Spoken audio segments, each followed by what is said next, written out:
without further ado, let's go ahead and get started. Good evening, everybody. My name is Brad Lyons. I am the president and publisher at Chalice Press. Welcome to the book launch event for Anti-Racism for Reals. Real talk with real strategies in real time for real change. As I mentioned, I'm the president and publisher here at Chalice Press, and we are honored and grateful to have the opportunity to publish Anti-Racism for Reals. It's a book we all need, a way to identify racist behaviors and actions in ourselves and in others, and the empowerment and confidence to stop that racism in its tracks. Over the past few years, white Americans thought we got this racism thing solved, but the scourge of racism has obviously reemerged. With that, though, has come a revival of reflection and self-improvement as we ask, how can I do better? And how can I help others do better too? The co-authors of Anti-Racism for Reals have answers to those questions that you can put into action tonight. It's my honor to introduce Reverend Sheila M. Beckford and Reverend E. Michelle Letter. Reverend Sheila M. Beckford, a Cradle Methodist, is an elder in the New York Annual Conference. Her deep roots in the life of the conference go back to bake sales at Newman Memorial as a child, ushering, and as page coordinator. Sheila has served on district committees on ministries, as a cluster leader in the Connecticut district, and as dance coordinator for the New York Annual Conference and co-founder of New Day Church. Currently, Sheila serves as senior pastor of John Wesley United Methodist Church in Brooklyn. She also serves as the chair of Black Methodists for Church Renewal, an organization that advocates for justice in the global connection, especially as it relates to Blacks and those of the African diaspora. She also co-chairs New York Annual Conference's Committee on Religion and Race, seeking equity for all God's children. She currently resides in Brooklyn with her daughter.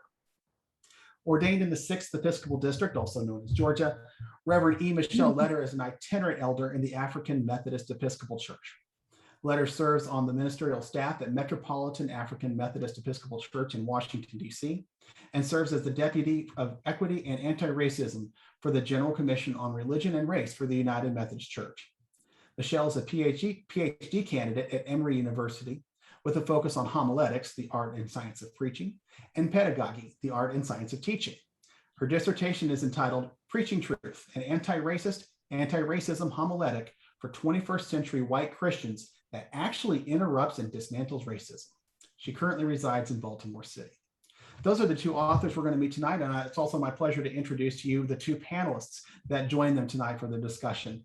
Wasaba Sidibe is a self-love enthusiast and a practitioner of a theology of human dignity that affirms that it is the simple fact that we exist that makes us inherently worthy. She is an undergraduate of Lincoln University of Pennsylvania with a bachelor's degree in visual arts and a graduate of Wesley Theological Seminary with a Master of Divinity and a concentration in African American church studies. She's also a member of Delta Sigma Theta Sorority Incorporated. Wasaba is a womanist minister, artist, singer, content creator, educator, and CEO founder of I Am Here Collective LLC, a platform dedicated to the affirmation, empowerment, and healing of all its participants through community engagement workshops, merchandise, and services. Finally, Reverend Dr. Stephen Emmanuel Handy Sr. is the lead pastor of McKendree United Methodist Church in downtown Nashville, Tennessee. McKendree Church is greatly involved in outreach ministries to disrupt homelessness in downtown Nashville. In addition to McKendree's outreach, Pastor Stephen works with End Slavery Tennessee, a nonprofit whose goal is to eradicate all forms of human slavery. While Pastor Stephen believes in pastoral leadership, he also believes that pastors are called to be community organizers and witnesses as prophetic voices with their neighbors. Pastor Stephen serves on several local and national boards, including Bethlehem Centers of Nashville, Vanderbilt Divinity School's Board of Visitors, Salama Urban Ministries, Moral Movement, and the General Commission on Race and Religion, plus many other organizations. Throughout tonight's conversation, we welcome your questions through Zoom's Q&A function. I want to thank Reverend Angela Redmond, who is moderating chat and will relay questions to the panelists, Tiffany Goff, who will be writing responses within the chat, and Reverend Marcia White-Smith, who is also monitoring questions and keeping an eye on the door to keep things nice and sane here. In a moment, I'll offer an opening question, and then I will turn off my camera, mute my mic, and listen and learn along with the rest of you. So for our opening question tonight, Sheila and Michelle, you met at a conference that was derailed by everyday racist behaviors, and you helped get it back on track. I'm hoping that you can share that story and how that led to the book that we're celebrating tonight. Sheila and Michelle, thank you and congratulations. Thank you, Brad. Thank you. that introduction, and I can start. Well, I attended along with others in 2019, a general conference, and that's where we experienced this racialized terror. We were blocked from entering into a room by a white woman who actually extended her arms across the door and said, basically, y'all are troublemakers and you couldn't get in here. Now, this is a Christian function, and it was a function that was meeting to discuss the oppression of another group. And here we are in support of that group, and then told that we cannot join because we are troublemakers just based on the color of our skin. And so it was actually done by a group that is supposed to promote social justice and defend social justice. And so we were afterwards, the same group asked to meet with me and another person who was actually on the board who was harmed.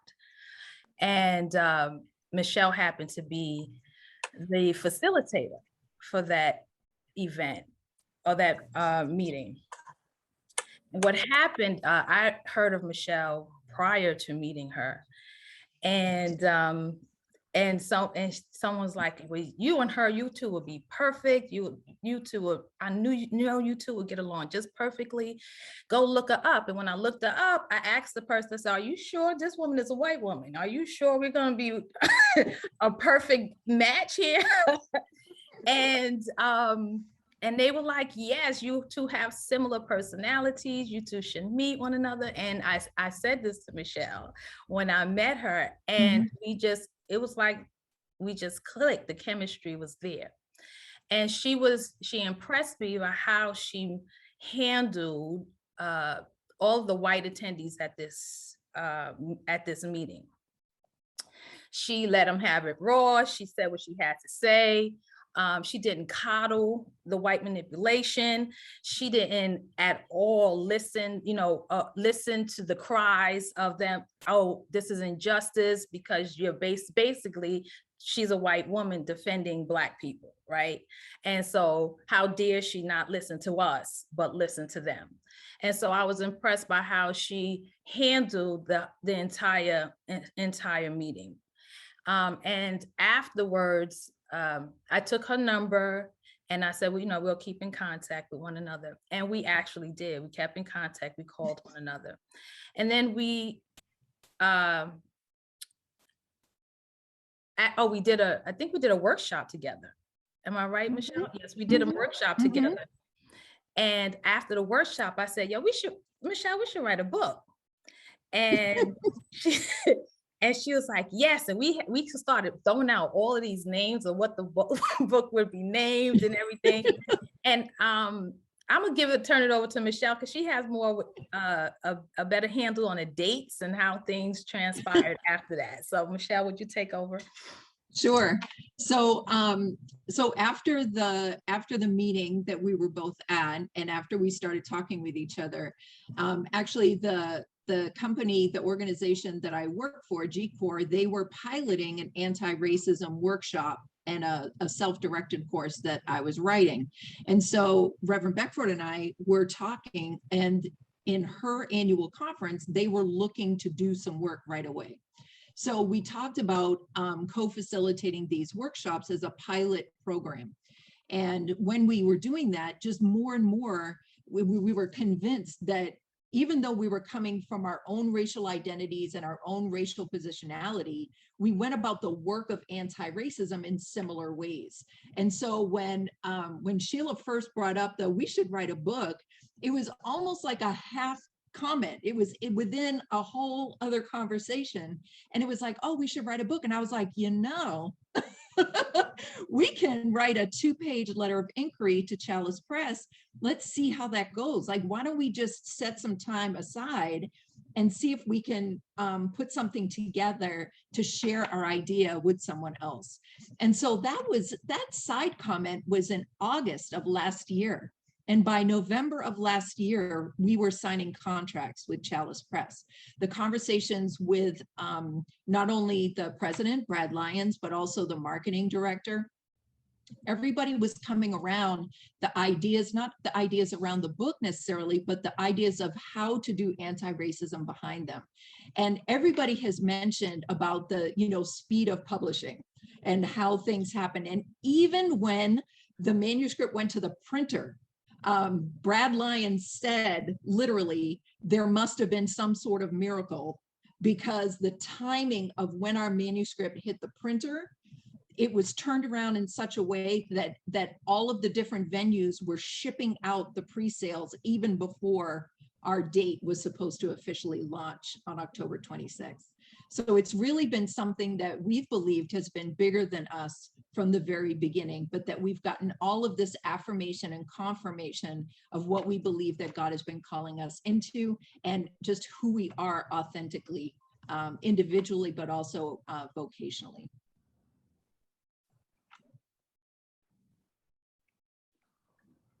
Thank you all very much for setting the tone for this conversation, Reverend Beckford and Dr. Lederer. I have a question around your historical perspectives and how God brings these experiences together. Most people don't like co-authoring, right? They have their perspective, they want to push that out. And so I'm going to ask you, how was the interaction and engagement around the layout of the book in terms of chapter titles, how many chapters? How did that interaction happen? You can go ahead, Michelle. You want me to start with that? Okay. Start with that So, one. yeah, honestly, when we first started, we looked at different issues of racism and constructions or strategies of anti-racism, and we started to pair things together. We knew that we wanted to set the template of the book based on the kinds of interactions and the kinds of facilitation that we were doing already, which was based out of our racial positionality. I needed to speak, not just wanted, right? I need to speak as a white woman that does this work. And Sheila speaks as a Black Latina woman who does this work.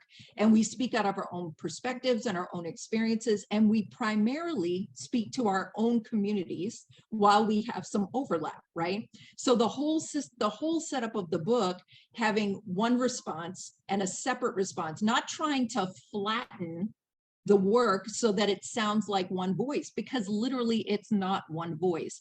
And sometimes that's the way racism is perpetrated, even in books that claim to be anti-racist, anti-racism books. And so we wanted to keep that clear. This is me speaking. This is me speaking, right? And then at the end, when we do the learning engagements, we collaborate, right? That's the place where we're starting to talk about, what does it look like to do this work across lines of racial difference? What does it look like for those of us who are white to do this work? What does it look like for BIPAL folks to do this work? And to be able to speak authentically as ourselves within our community, and then being able to speak authentically to where that overlap is. So that's kind of the general sense of how it started. And then through some collaboration with different people, we use that term for real. We use that term a lot. And then it just started to catch on in conversations that we were having about the book. And so first it was like, oh, it's like anti-racism for real. And then it was like, oh yeah, we're having real talk. And then it was like, whoa, wait a minute, we want to interrupt racism in real time, right? So the structure of the book came through these dialogues that we were having amongst each other, and then authentically with the work that we were talking about. And so we decided, there was one conversation between Michelle and I, and we were like, yes, see, this is why this is important to do it this way, right? To have a voice, my authentic voice, and then have her authentic voice, her not speaking for BIPAL people and me not speaking for white people, right? And so we had this conversation about humanity. And the word humanity, right? And what my understanding of humanity being treated as a human being, what that looks like from a perspective of a Black woman, a Black Latina woman, and what that looks like, not speaking for all Black people because they may not look at it that way, but in general, this is what we're saying when we say we want to be treated as human beings, right? And then Michelle is saying, well, that's the opposite of how I understand it. And she explained it from a white perspective, what it means when it's said, when they're saying, or when she's saying, or when she's hearing the word humanity come from a white perspective. And it was just totally opposite. And so we said we need to be clear when we're speaking, because what I say will be misinterpreted by what she says, and what she says may be misinterpreted by what, you know, by our different lenses, where we come from. And so we made it, we started from there saying we have to be extremely clear. Our voices have to be extremely clear. And that's why we labeled it Reverend Beckford's response, Reverend Letter's response. So there's no misunderstanding of who's saying what, or, you know, and through what lens is being looked at. Let me just stick my toe in before the second question. So this whole idea of agency is critical. Can you just speak to our audience about the value of agency in today's cultural context? Yeah, Michelle. Well, let's just go there, right? So a lot of racism that gets perpetrated by those of us who are white, who proclaim to be doing anti-racism work or be about anti-racism work, falls into white saviorism and some sort of paternalism that says that as soon as white people show up, then things are going to start happening, and that we have the answers to everything, and that in every meeting we have the best idea, and that we should be listened to because we've decided that anti-racism is important right now, you know, at least for now, right? And so when agency is happening for those of us who are white, it's a dual thing, right? One is stop assuming that we have the entitlement over somebody else's agency, because we don't.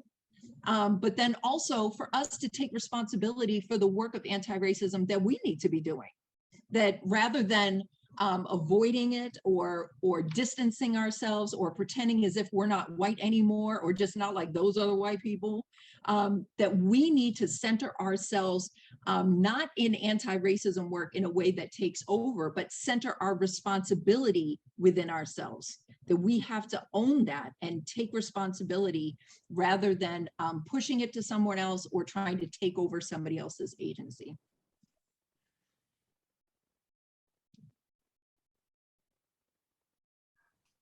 Okay.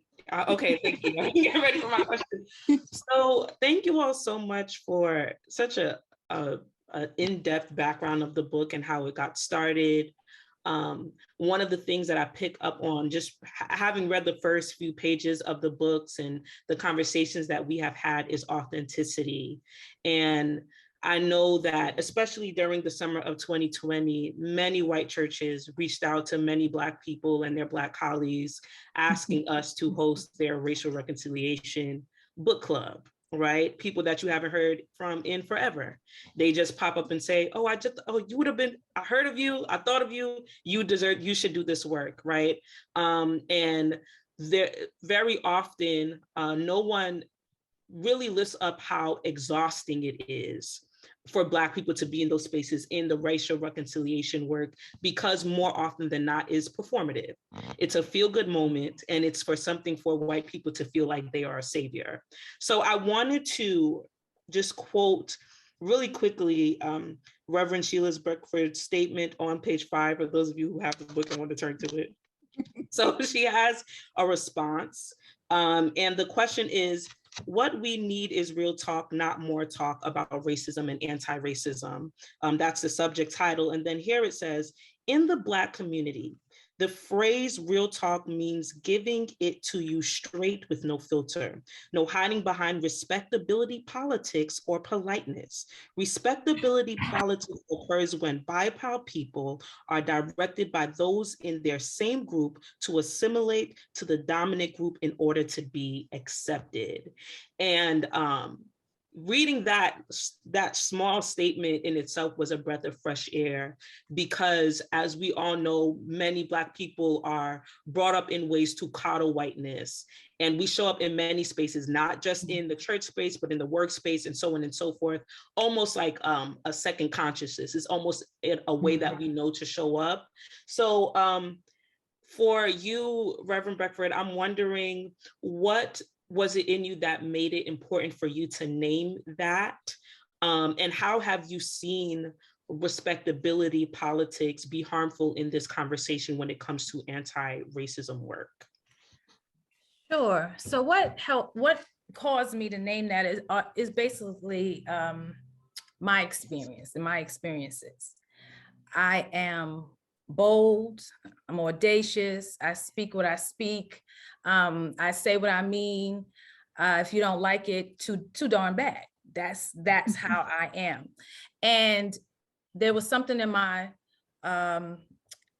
childhood that forced me to be this way, right? So my mother was a person that my mom was quiet. She was a quiet storm, right? And she would tell us, be yourselves. Don't let anyone tell you who you can be and who you can't be, or who you should be and who you should not be. My mother hear me outside loud, arguing, whatever. She's just standing there, making sure nothing happens to me. She just supported me. And as I grew older, she said to me, people are not going to like you. We need to be clear about this. People are not going to like you because you do not cater to people's whims. And so for me, and even younger, my family is not from here. My family was born in Central America, spoke a different language, spoke Spanish. My siblings who came over here after they were the age of 16 had gold in their mouths, because that was like a ritual, right? You put a gold crown when you turn 16, that symbolized that you're going into womanhood or manhood. And so it was Black Americans who attacked us daily. So we fought every single day, all right? And I couldn't get mad at them. We fought them because we had to. We were in survival mode, but I couldn't get mad at them because they were taught this. This is what they were taught here in America. They were taught that immigrants are not like you. Immigrants are coming to America to steal your jobs or whatever the case may be. So what they developed is internalized racism. And so that's how it manifested when they were attacking us and calling us all kinds of names. And this is basically where it came from. And so all of those experiences in my past helped me to be who I am today. I don't coddle whiteness. I call it out when it needs to be called out. I don't coddle white manipulation. People call it white fragility. When you call it white fragility, you put in whiteness and centering whiteness once again. So you're putting that light back on the people who are causing the harm. And so it's not white fragility. It's not their fragility at all. They're using their tactics to manipulate the system to harm harm BIPOC people and to continue terrorizing BIPOC people. And so we need to name it for what it is. And so this is why I make the statement. We cannot keep honoring respectability politics. And we're taught respectability politics by our own people. Oh, you have to dress a certain way. You have to speak a certain way. You can't be loud. You can't be bold. Don't shine too brightly in front of white people. Always know white people's culture, right? They don't have to know ours, but we have to know theirs in order to tiptoe around, in order to be promoted in different sectors. And so I think what we do is cause ourselves more harm when we decide that we are going to assimilate rather than to be and honor our own culture.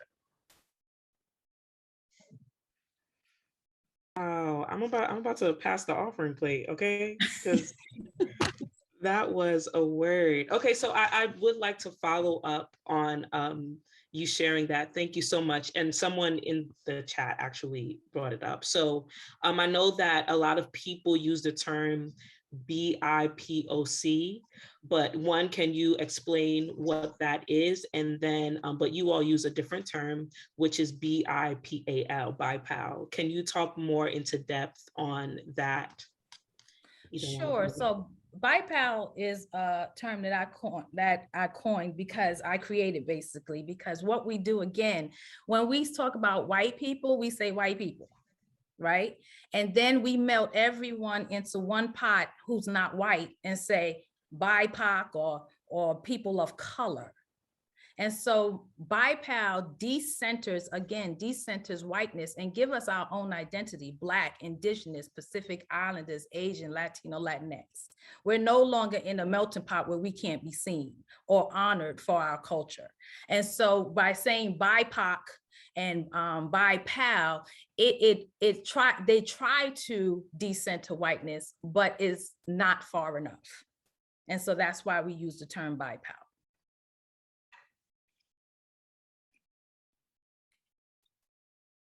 Wow, this is an incredible moment, and I hope those who are listening will absorb this space as sacred. In chapter 2, Real Talk, you all talk about this idea of the horizon of silence.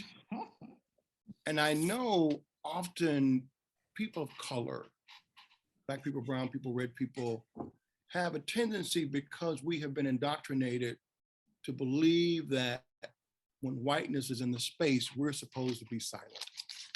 Help us understand the flow, the rhythm of this idea of silence being a process for liberation. Sure. Reverend Michelle, I've been talking. Sure. Well, generally, what we're talking about is that silence can be used for liberation. It can also be used to perpetrate racism. So we start with a conversation about silence is violence. And we talk about how, for those of us who are white, when we are silent in the face of racism, as racism is occurring, we are doing violence. And we do that in multiple ways. We do it in the reality of not interrupting it. We do it as we're betraying the things that we've said with our mouth, like we're going to be anti-racist, or we've got your back, or something like that. And then we allow racism to happen in the meeting or otherwise. And then there's the compounding of the violence from the actual racism itself. So there are ways that silence is violence. Also, the idea of thoughts and prayers, when it has nothing concrete to back it up. So when it's used, especially by those of us who are white, who are just looking to put something out there to sound as if we're participating in a conversation or hopefully actions toward dismantling racialized terror and addressing it, we're using that as a placeholder to code that we aren't about anything. So it's not that we're saying that thoughts and or prayers are bad in and of themselves. It's when these words are used to code inaction or to code some sort of inauthenticity, that we're not holding integrity. Silence can also be holy. Holding silence, especially in the midst of, in the direct aftermath of racialized terror events, can be a very holy thing. And interrupting it to pray, even to pray, can be incredibly evil and harmful and terrorizing. And I've been in multiple spaces where those of us who are white will invoke the name of God in order to disrupt the silence that's making us feel so uncomfortable that we don't know what to do with ourselves, because we're becoming more and more aware of our perpetration of racism, either immediately or just in general. So when we talk about the horizon of silence, we're talking about all the different ways, right? We've got like 3 ways that are helpful and 3 ways that are disastrous.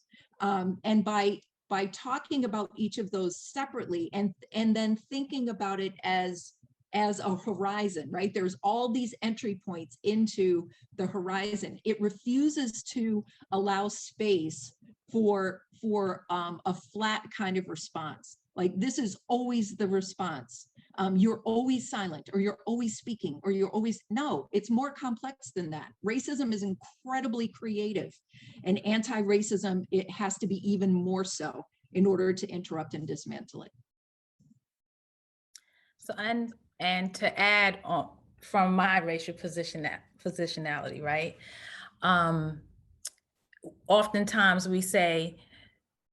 we ask white people to be quiet and let Black people speak.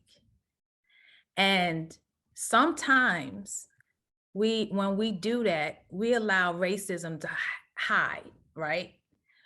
For instance, I'm going to just give you a scenario we used in a book, or a story. This is a true story that this did happen. We were at a training, and a question was asked. So the facilitator said, I want all of the people of color to be quiet, and I'm going to ask this question. So they asked the question, they put it out there, and we got so many racist responses, right?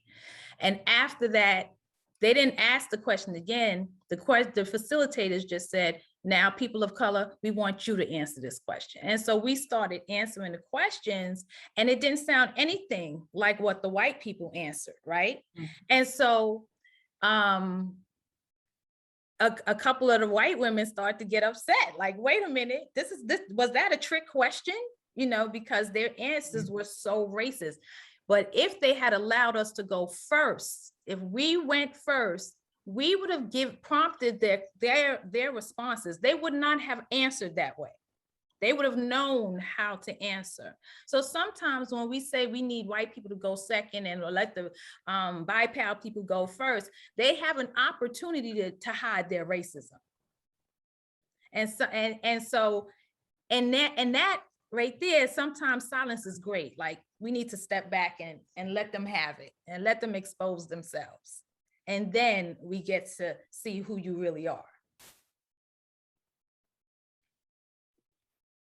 So how do you in this space have the tools to differentiate when those dynamics are happening?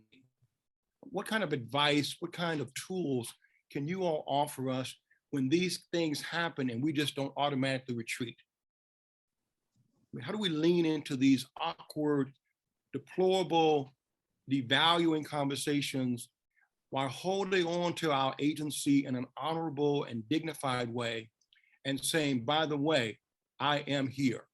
Because in the Methodist Church in particular, we are 94% white and 6% people of color. That was in 1968. The Pew study says 50 years later in 2018, guess what? We got numbers. The Methodist Church was still 94% white and 6% people of color. Although it uses the language, the seductive language of being diverse, inclusive, an equitable place for people, what do we need to be saying as your book helps us not only with insight and perspective, knowledge and wisdom? What should we be in the space doing in this season of exploration? So we are talking about the chapter of Real Talk. And we need more of that, especially in the United Methodist Church. We tend to want to toe the line, don't want to be blackballed, don't want to be blacklisted, don't want to be, and you know, these are words that's really deputies of racism, but we don't want those who are in power, who are predominantly white. Let's not get that wrong. Like, they are predominantly white, regardless of how many bishops or ebony bishops sits in any seat. The system itself perpetuates racism just by policy alone. And so once we start feeding into these policies and start not objecting to any policy that brings harm to BIPOC people, we have now become part of the problem. And many of us are part of the problem. We want to be district superintendents. We want to be, as our aspirations, we want to be looked upon and smiled upon by the white folk. And so what do? We actually allow them to be racist as we're sitting right there in that space, hearing it, observing it, and then decide we're going to talk to them in private about it and not call it out immediately when it's happening. That's the only way we're going to disrupt racism, when it happens at that moment. And at that time, that's the perfect time to say, okay, now what you just said was racist, and this is why, right? And another thing is that what white supremacy does is it lures black, brown, indigenous, Pacific Islanders, Asians, Latinx people. It lures them in with all the glitz and glamour about how important you'll be and how important you. And once you're used, you're done, right? You have no more voice in the Black community, Black, brown community, or whatever community you are supposed to be representing, because we no longer trust you. So now, so now we have more and more people going over to that side, the side that we can't trust, the disingenuous people, BIPOC people, than we do that's sitting on the authentic side, who's challenging these systems, who's actually saying these policies need to be changed. So how are we going to do this? Those of us who want our authentic voices to be heard, we can't sit back and wait for somebody else to start speaking. We have to speak up in the moment when things are happening. That's the only way it's going to be exposed. Thank you so much for sharing that. And you touched on the next question that I would like for us to parse out, just in terms of the 4 reals. You spoke about the real talk component, but can you all expound on the other components of what the 4 reals are, and go into depth on each one to help us have better understanding? Sure. Oh, did you want to take that? Go ahead. Oh, you're like, no. So yeah, real talk is in contrast to more talk. You know, more talk is just like the meeting after the meeting, the workshop that, gives people new terms that don't become anything. So real talk stands in contrast to that, saying that the way that we talk about things, the way that we word things, allows us to do the difficult things, to talk about the difficult things, and actually get things done. Real strategies is what makes real talk real. So real talk doesn't become real until actions start happening. Now, sometimes the actions are in the words themselves, but there are actual strategies that we can use to interrupt and dismantle racism. So rather than having these conversations that are just so superficial that they might as well be about the weather or the local sports team, strategies hit the ground. They become concrete so that there are things that you can do. There are ways to change our language. There are ways to interrupt racism in real time. There are ways that we can reframe and recreate or create anew policies and procedures and practices at the institutional level. All the ways that will actually interrupt and dismantle racism in concrete and powerful ways. And when we say powerful, we don't necessarily mean, I mean, it could be, but we don't necessarily mean like, oh, wow, that felt so powerful. It could be that, but it's actually what uses and moves power. What uses and moves power. So strategies are concrete. And then in real time, because racism happens in real time. So anti-racism has to happen in real time. So there are different ways that we talk about that through the lens of racial positionality in the book. But if that is the base frame of creating less and less space for racism to be enacted in real time and not get checked. And then real change are forms of accountability, methods and templates, and ways, agile ways of being able to course correct as you go so that the change is actually sustainable. And that's individual change, interpersonal change, institutional and systemic.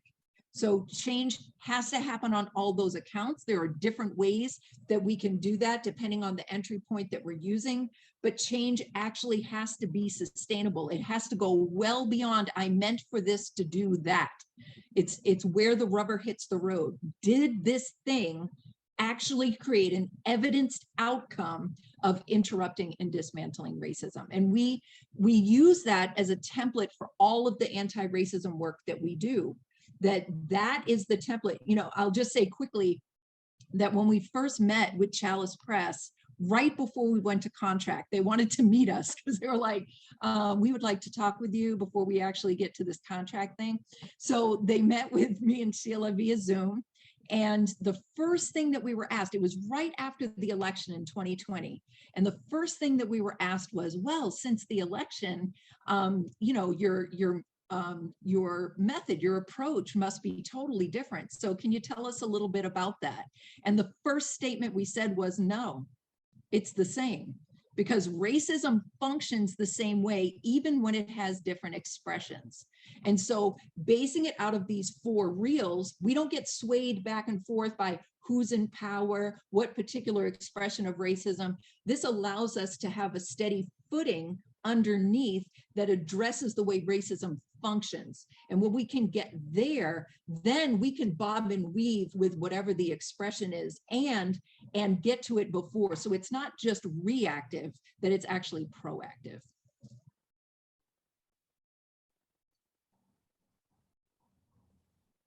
Reverend Beckford, you don't have anything to say? I know you always have something to say. I mean, come on. I know you're not going to sit there and be silent. I was going to actually interrupt a minute and say that if you didn't, we do have a question that has been placed in the chat. And the question that Sister Marion Bennett has placed in the chat, and it says, a European American man once told me these conversations about racism and white perpetration of racism are difficult because of the shame he feels as a white man. Her question is, what do I say to him? Go for it, Sheila.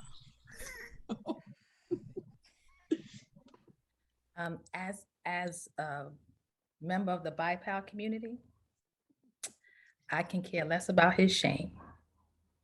I don't care about his shame. Just bringing up the word of shame is asking for coddling, as far as I'm concerned, is manipulative, because the pain that we have been experiencing outweighs his shame.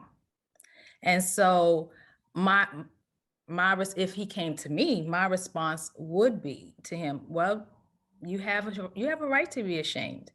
Your whole family and ancestors have a right to be ashamed because of the harm that was caused and brought to us, and you still as a white person benefit from it. And how do you, as a white male who has more privilege than anybody in America anyway, how is it that you are actually working against racism? What kind of work are you doing? Because his shame, to me, that means nothing, especially if you're not doing some work. And if you're saying it makes you feel ashamed, then you're not doing the work. And Reverend Letter can respond as a white person. I'm responding from my position, my racial positionality. Thank you. I was just going to ask Reverend Michelle to.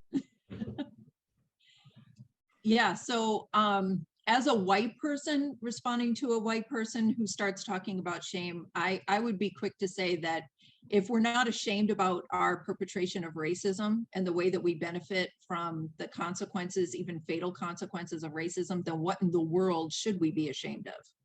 That shame is a part of the way that God course corrects humans, that we are far away from who we've been created and called to be. Shame is a course corrector that can be seen as a divine theological good. And that when we feel shame, that is our wake-up call to pay attention to the ways that we are still attached to racism And we are more attached to racism than we are to anti-racism, because we're more interested in protecting ourselves from feeling shame than doing the work that is necessary in order to interrupt and dismantle racism. And so for us, that can be a coming to the Lord moment, right? That's when what we proclaim and what we're actually doing can be placed side by side. And then we have to decide, because it can't be both. We can't proclaim to be anti-racist or to want to do anti-racism work and continue to hold on to the things that protect us from feeling bad. So shame is one of those things. There are more things that we have to work through, including but not limited to addressing our own white manipulation and the way that we have protected ourselves that way and gotten away with it. But shame can be a thing that when those of us who are white, when we recognize that we're feeling shame, we can use that as the wake-up call that it could be used by God to get us correct, to course correct us back into our own humanity by doing the work that needs to be done. Or real talk, or we need to shut up. We need to stop. We need to stop talking as if we're going to do the work of anti-racism, because really what we're doing is we're setting folks up. We're setting BiPAL folks up to trust us, when really what's going to happen is in real time when something happens, we're just going to stand back and be like, oh, this is our time to pull away because we can, because we're white.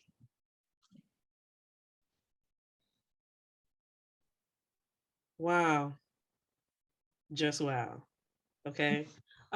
Thank you so much for sharing that. And this goes to one of the questions that we have here for you all, just in terms of, there are so many workshops out there, you know, there are so many books that have been written about anti-racism. My first question is, what is it that allows for your book to be different from the rest? And I think you've all done a beautiful job explaining that. But then also, can you speak more to the spiritual work that comes alongside doing this dismantling work, whether you are a BiPAL person or a white person? Can you speak a bit more to that? Sure. One of the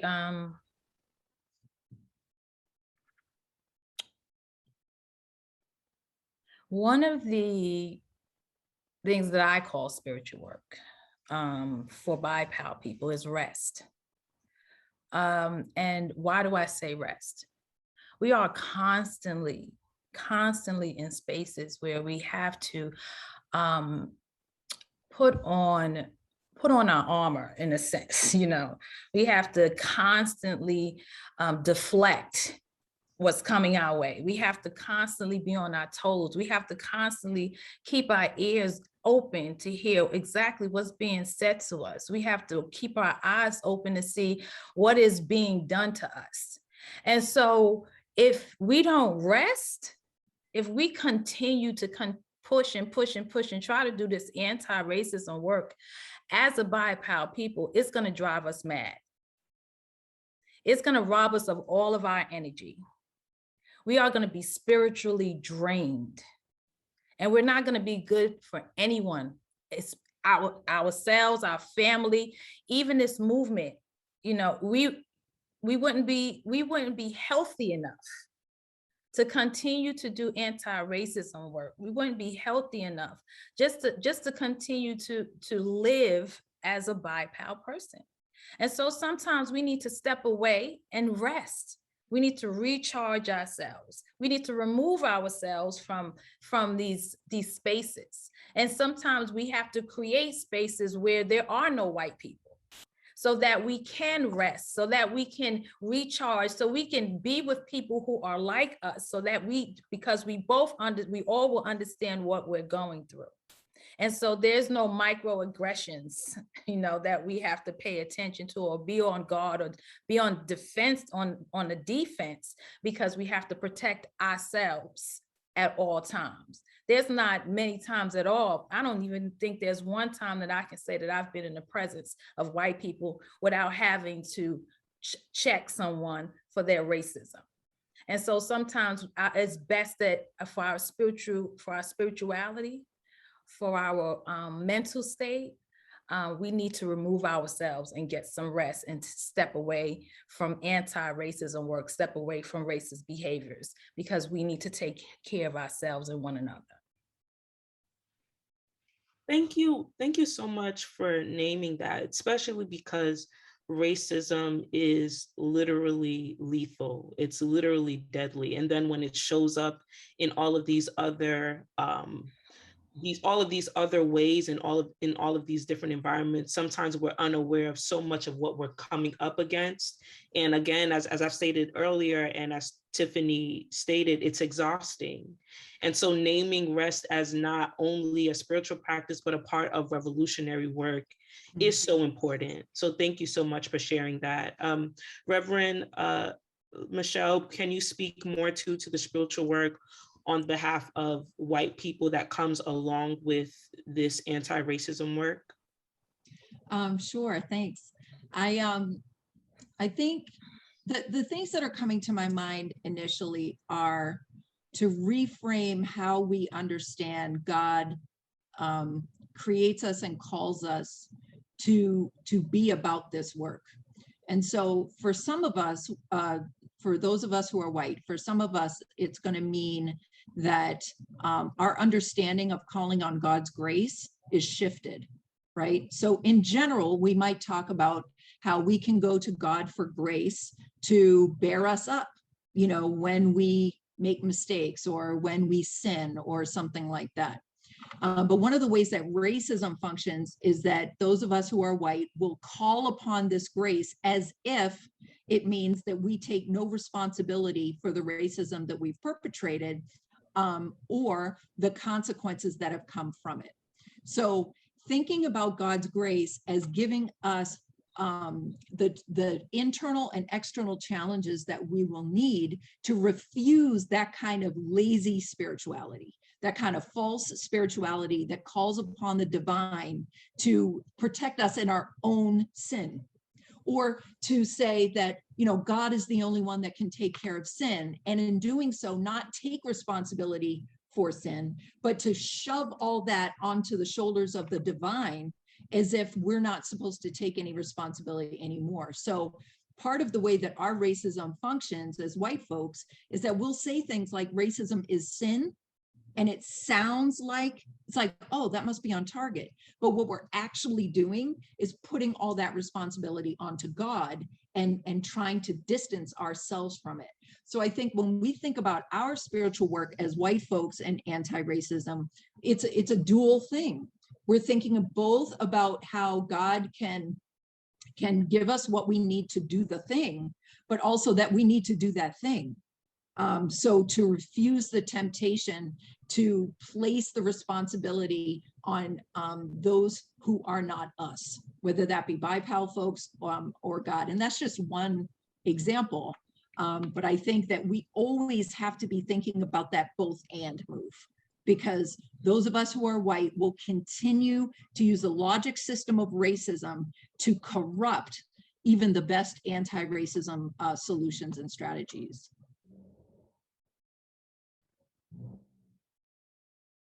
So you all have helped us think about, reimagine, deconstruct colonization and the systems that are all around us that we were born into. As we think about trauma, the body keeps the score, right?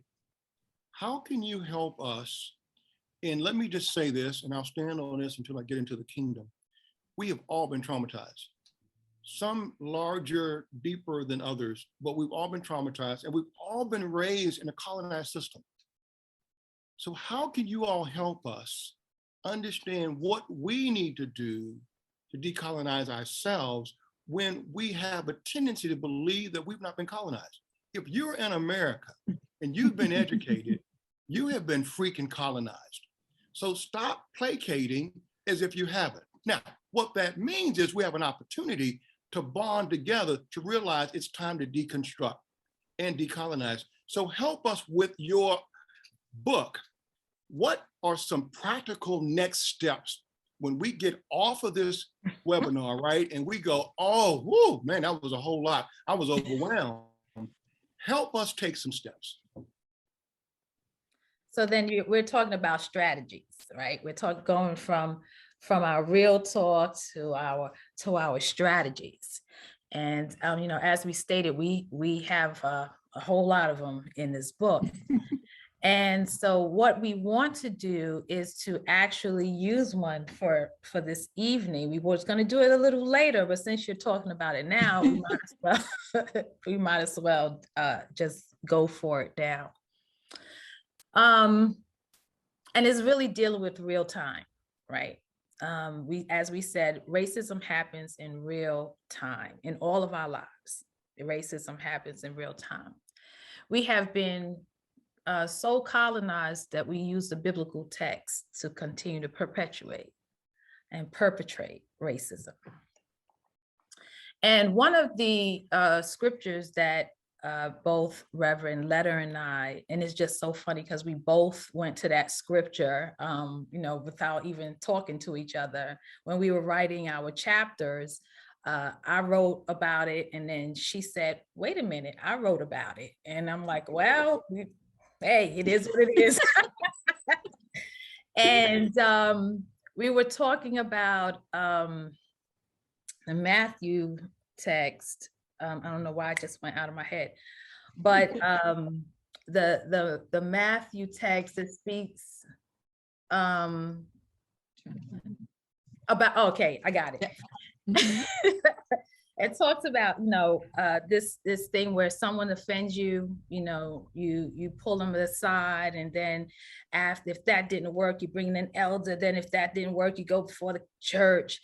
And we use that in the church to actually perpetrate harm and allow racism to happen. And so when we hear that text and, oh, someone was very racist, they made a racist comment, we should pull them to the side and speak to them. Absolutely not. If you did this in public, we're going to discuss this in public. Because most of the time, those who are sitting around, those who heard it, right? There's some people who heard it that are going to accept it because that's what we're taught. We're taught to accept racism. In the BIPOC community, we're taught to either ignore it or just accept it because this is how the world works, right? And then the white community, some of them just don't know what's going on. They sitting there thinking it's normal because this is how their families speak to one another. This is what they hear on the regular. So for them, it's normal. And then there are those who hear it who are like, this is wrong, but we're going to talk about this. We're going to pull you to the side afterwards, and we're going to talk about this. But if you check them right there in that moment, everyone that's there will hear why it's wrong. Everyone will hear in that moment why this what you just said is off the grid, totally incorrect. It is called racism and it is unacceptable. And so we need to talk about this right now, why this is not going to happen again in the presence of our people. You want to have this little chit chat at your dinner table, you go right ahead. But here, while we're here, that's not going to happen. And the more we do this, the more we start paying attention to how the biblical text is being used to oppress and continue to oppress BIPOC people, the more you will open your ears and eyes to see how we have been colonized, how we have been told that all of this is acceptable. And why is it only acceptable? Why is it only acceptable, including violence? Why is violence, physical violence, and verbal violence only acceptable for white folk?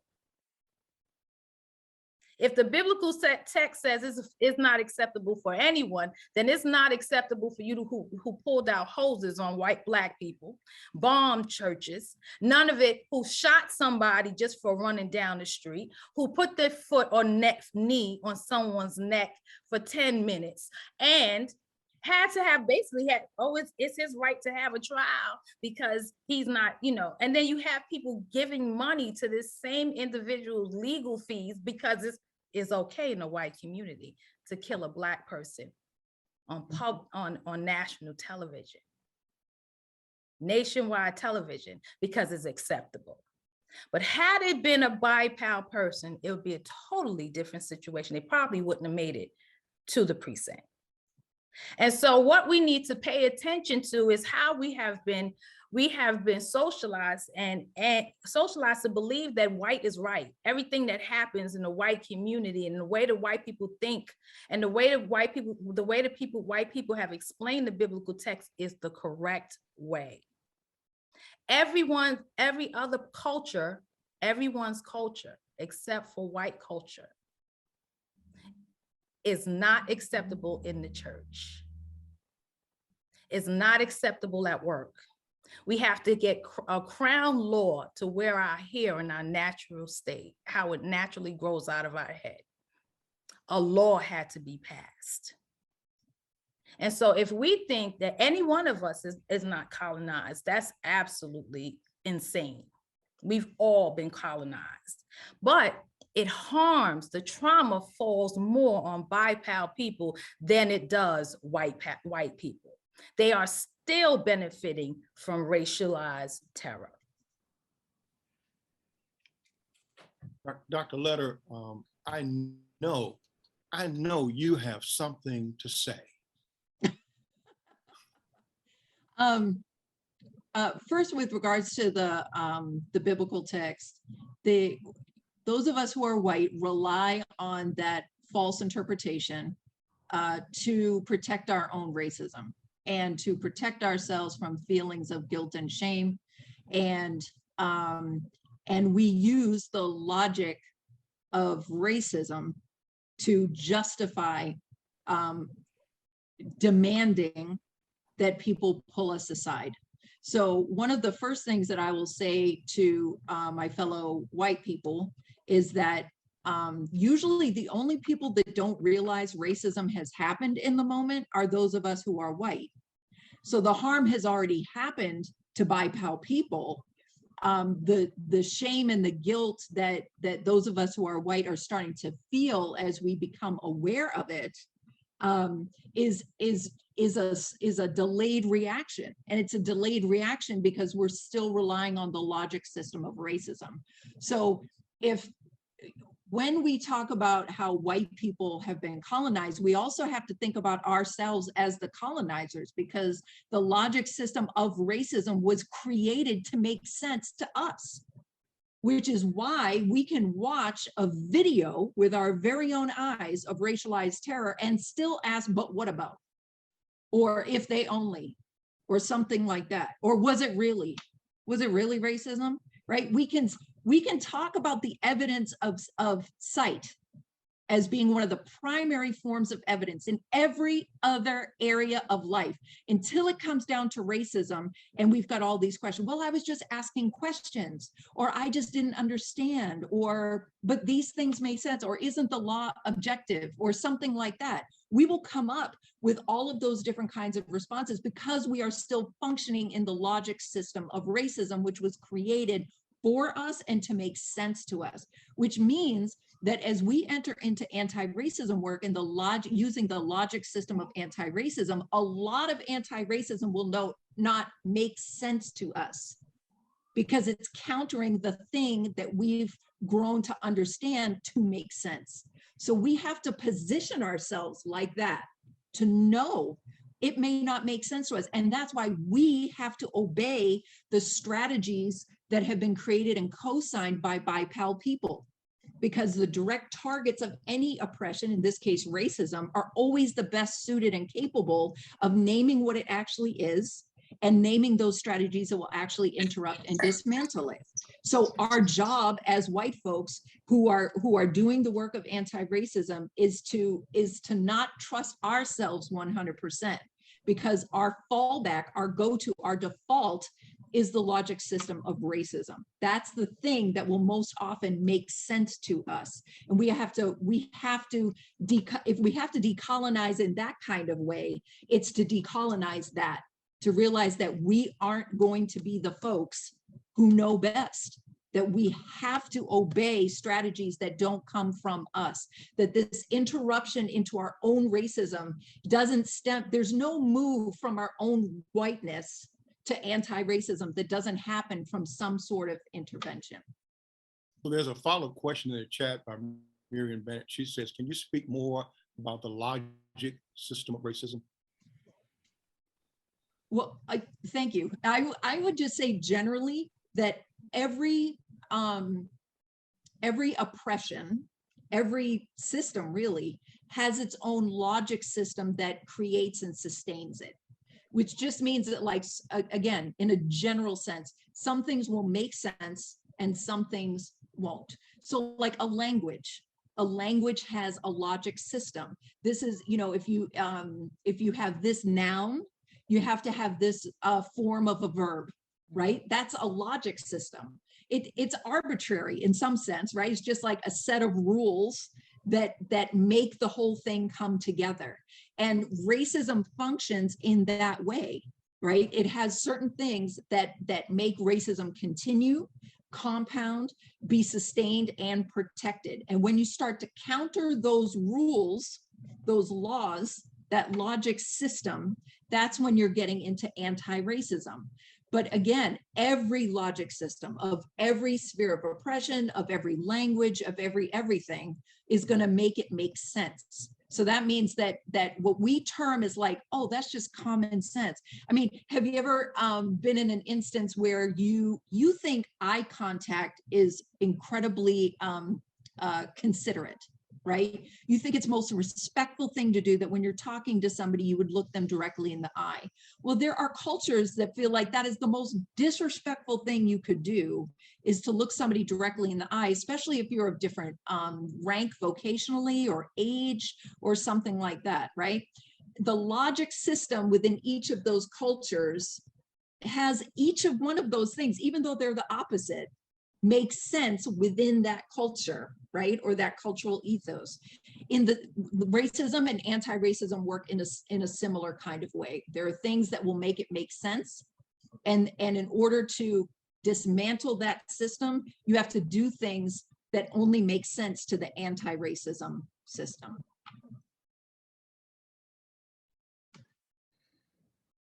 I want to make sure that we this is Angela.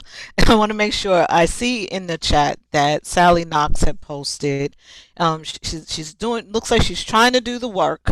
She's attended a 12-week anti-racism study in San Francisco, and now she's getting ready to, oh, now she is participating in a Lutheran community anti-racism study, but she's looking for some real solid takeaways.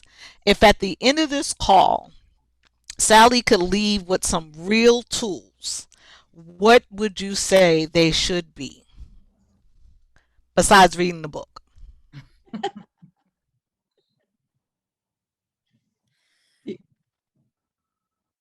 Did you want to start, or you want me to start? You can start. You can start. Okay, I would say a couple of things, especially for those of us who are white. One thing is like saying for those of us who are white, right?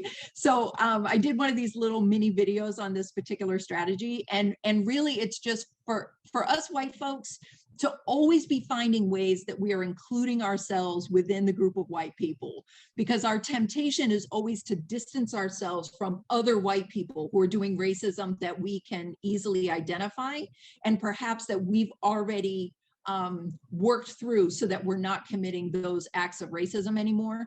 It's easy for us, and we are tempted always to distance ourselves from like those white people. So to use terms like for those of us who are white, it's a literal and figurative way to include us within, because there's no place outside of the system of racism that we can stand, right? Where our whiteness doesn't take effect. So it doesn't matter how many workshops we've taken, it doesn't matter any of that.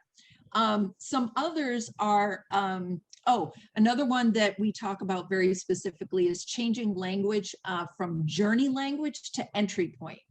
Journey language for reals provides a lot of cushion and a lot of space, hiding spaces for people to say, well, I'm just on the journey, you know, especially those of us who are white, right? We will cling to that journey language like a blanket.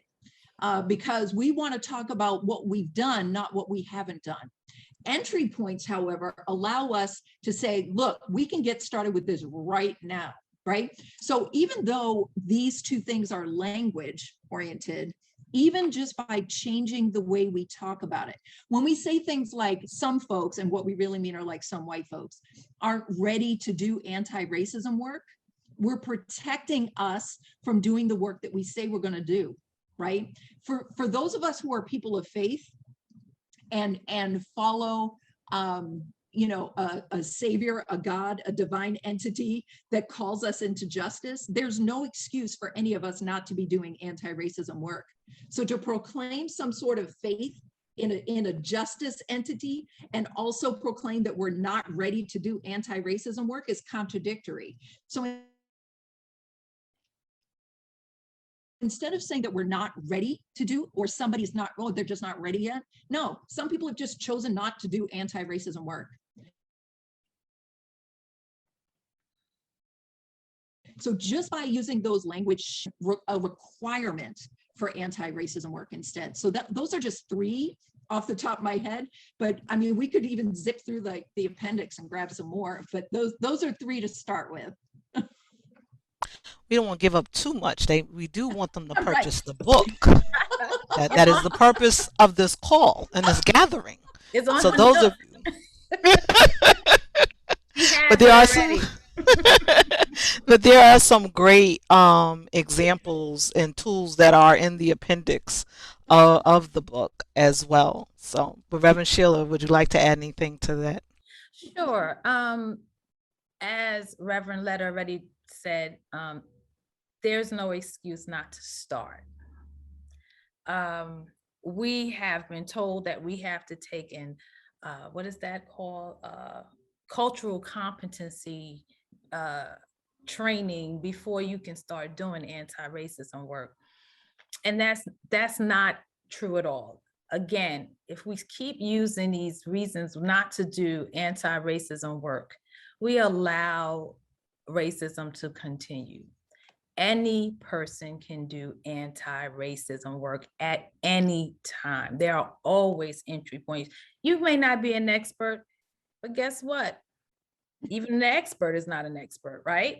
But there's always things to learn more. You continue to read, you continue to learn about history, you stop denying that it actually happened, and stop fighting against history being taught. The history of white people, because slavery is not the history of Black folk. That's the history of white people. It's the history of the atrocities of white people. And so we need to stop saying as white people, you can stop denying that it happened and stop fighting history. Because it's said that if you don't know your history, you're doomed to repeat it. We know our history. And as much as you don't want to learn about your history and atrocities of your history, we know our history and we're not going to let it be repeated. So I think that there's a lot that's in our book that is helpful for you to start. And we give you examples and scenarios and spaces to write and respond to questions and these scenarios that we're putting before you, so that you can get started and you can you'll start getting keen to hearing things. Oh, wait a minute, that's not kosher. Like that's racist. I know that's racist. I can pick it, you can start picking it up because your ear would be tuned to it and your eyes will be tuned to it. So I think that's and I think that we can give you a learning engagement. We have about 15 minutes left. Michelle, if you want to pick up one of the learning engagements, and then we can give you the learning engagements. We can actually give you a scenario and then let you start doing the work right away. Now, just understand, if we see anything that's racist in the chat, we will address it. We will address it. We're not pulling anyone to the side. We will address the comment as you write it. We're not beating you up, but this is why we do this kind of work, so that we can identify when racism has reared its ugly head. Okay, so Reverend Letta will give you a scenario, and then we'll ask you to respond. Okay, so this may sound like it has nothing to do with anti-racism, but I'm going to start with this question and then peel back how this can lead to some specific anti-racism strategies.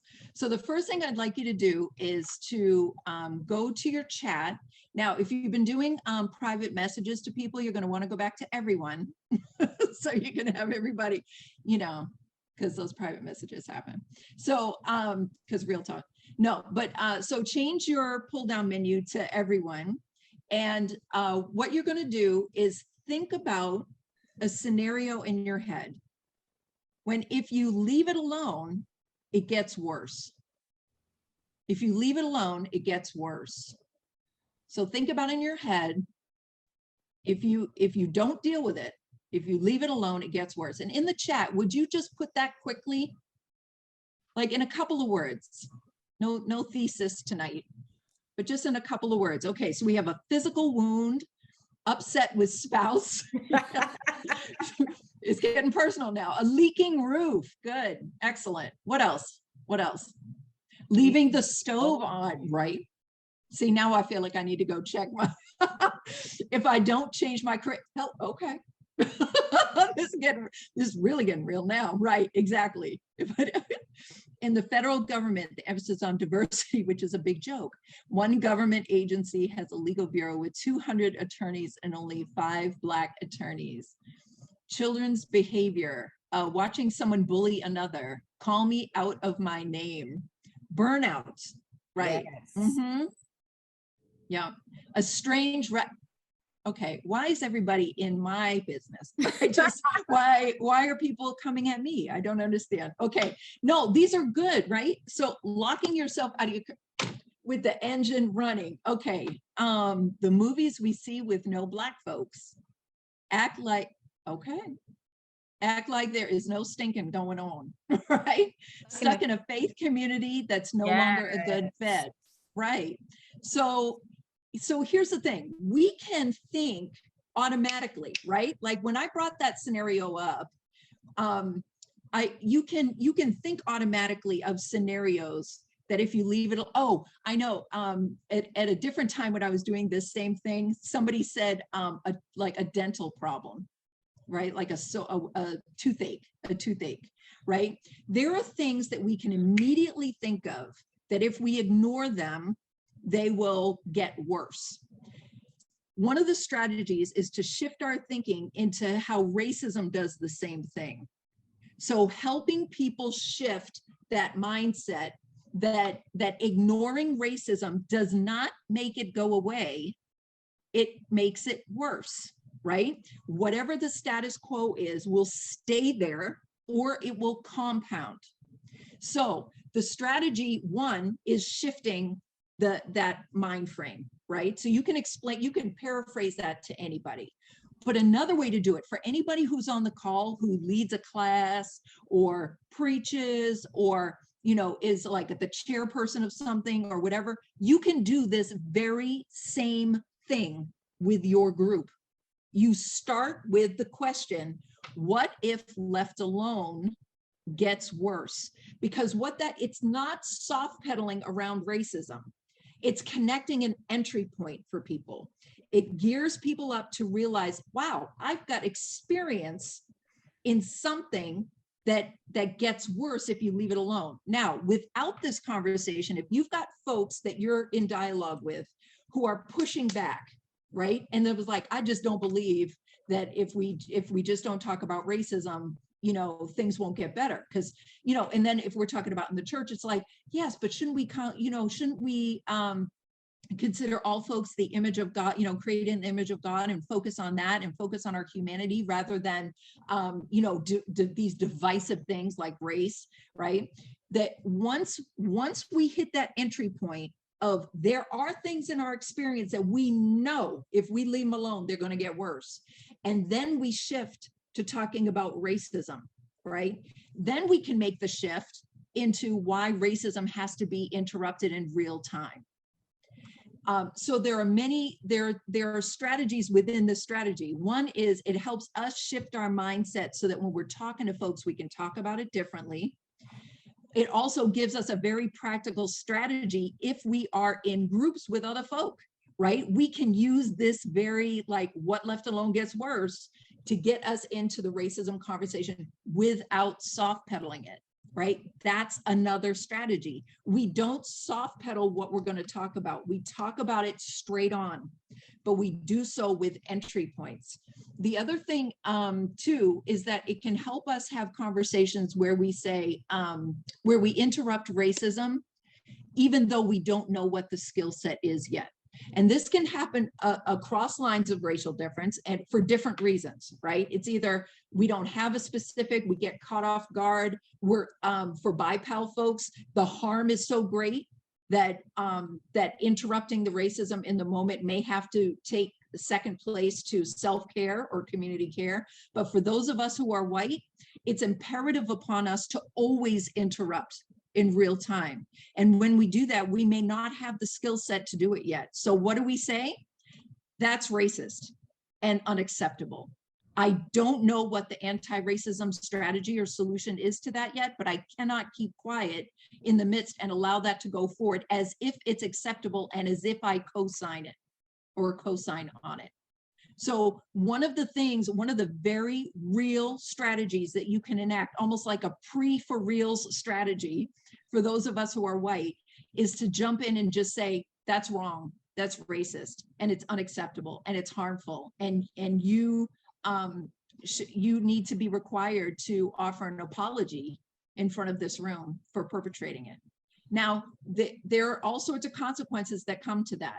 And part of the work for those of us who are white is to absorb that.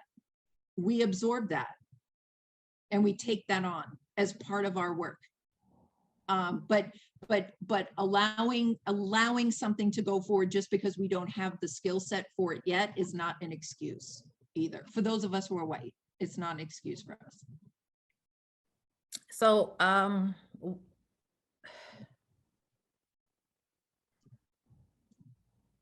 I want to add to something that Reverend Michelle just said about soft pedaling. We often ask people to come in to do diversity training or anti-racism training who are considered to be non-threatening. Non-threatening. This person addresses racism in such a non-threatening way. That is so racist. That is so racist. It comes the term racist. Someone asked a question in here, so I'm gonna get back to that too, about reverse racism. So let me tell you, there's a thing with racist comments and racism. All right. So as a BIPAL person, I can make a racist comment. I cannot be racist. I can't be a racist. And why? And books tell you that Black people and people of, they say people of color, BIPAL people can be racist. We have no power to enforce any of our policies. And so racism is discrimination plus power. We can discriminate till our faces turn blue as BIPAL people. We have no power to enforce policies that forces white people to be oppressed. And so we cannot call ourselves racist or say that that Black people or people of color or BIPAL people can be racist. Can you make a racist comment? Absolutely. Can you be a racist? You don't have any power to do so. So that's one thing, and I hope y'all got that. Second, so there's no such thing as reverse racism. That's all to say that to Rhonda's question, no such thing.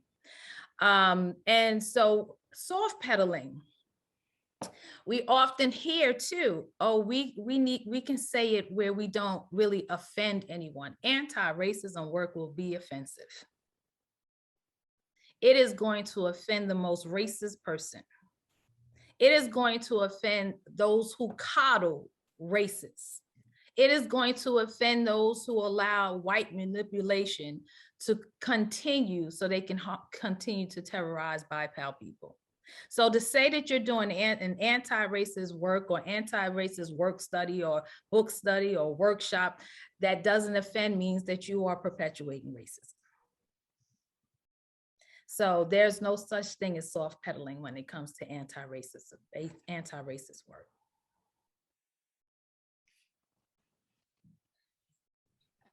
I would say too that I think this is where the logic systems come in, right?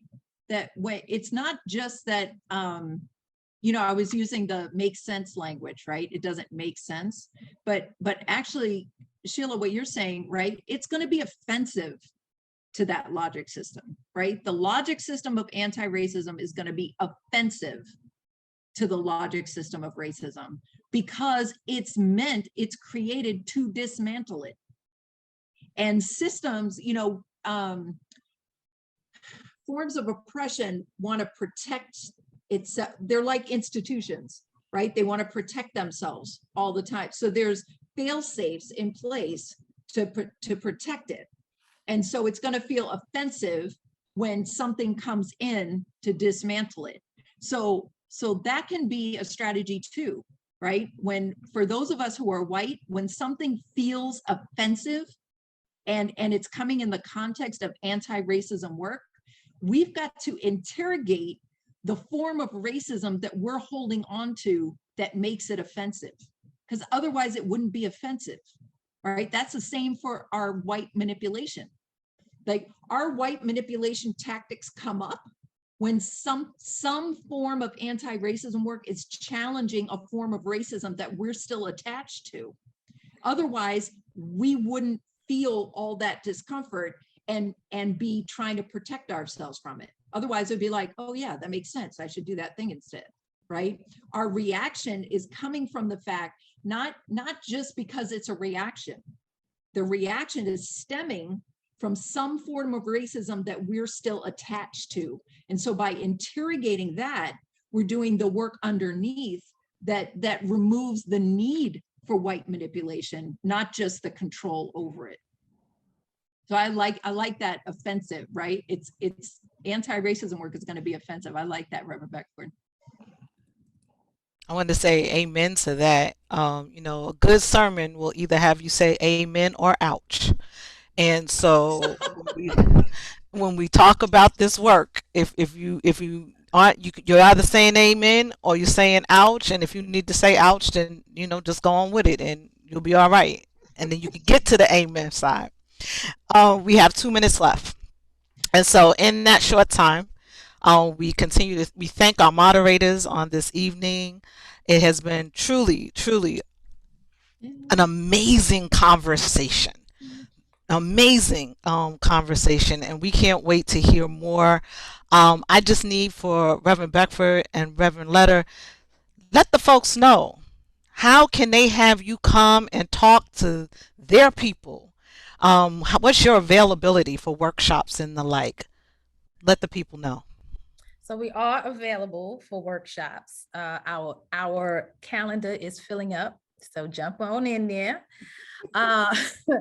November 29th, we will have an event in New York, Park Slope United Methodist Church at 7 p.m. in person. We do offer trainings. Just hit one of us up. Michelle, would you mind typing our email addresses? I can do that. Thank you. Reverend Michelle is going to type our email addresses in so you can contact us. There is also someone on this call that you may know. You can also reach out to Chalice Press, and Chalice Press will put you in touch with us to do the workshop. We do offer half-day workshops, and we do offer full-day workshops.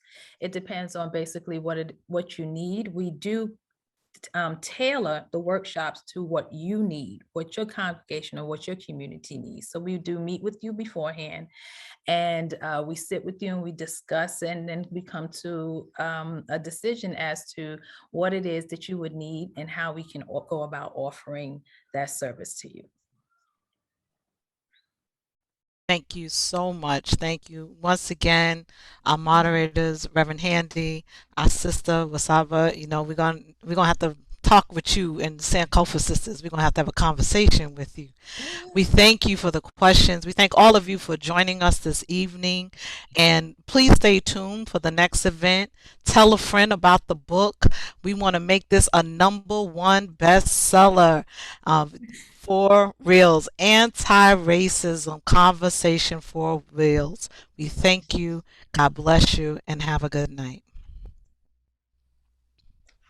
Good night, everybody. Thank you everyone. so much. Thank you. Thank you so much. This has been a you. powerful and necessary Good work. work. Thank you. Thank you.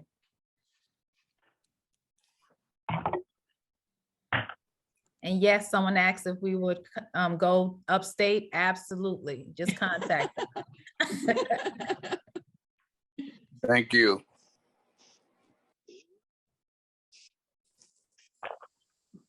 Once you stop recording, I'll start putting people in the waiting room.